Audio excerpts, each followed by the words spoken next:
තමුසේ එදා මට සෑහෙන්න ලොකු සද්දයක් දෙන්නනේ.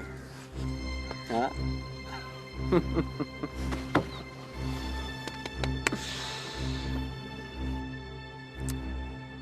අත මොකද කියන්නේ? අදත් ඉතින් මට කියන්න නම් තියෙන්නේ ඒ ටිකම තමයි මහත්තයා. ඔය කටවල් වලයි මේ හුචක්කුවේ සද්ද ටිකක් අඩු කරගෙන පාඩුවේ ෂේප් වුණා නම් ඇඟවල් වල ටිකක් ගුණයි වගේ.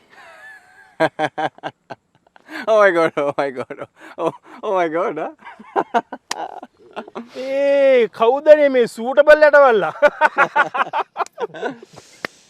මෙයාගේ පෙනුම ඇටවල් එක්ක වගේ වුණාට මචං මෙයාට තියෙන්නේ බූවල්ලගේ කටක්.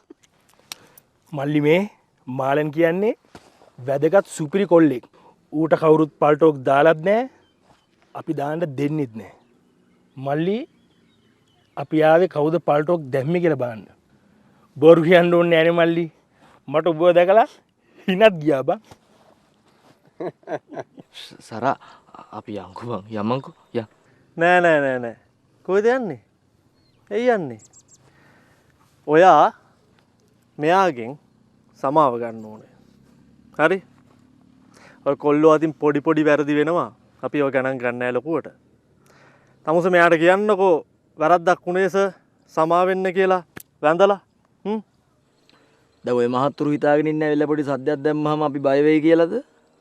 මහත්තයා මේක අපේ ගම හරි. මේ ගමට පිටින් එනෙව් මේක ඉන්න ඕනේ අපිට ඕන විදියට. මචං මූ එදා දුන්නෙත් මචං මෙන්න මේ ටෝක්ස් ටිකම තමයි.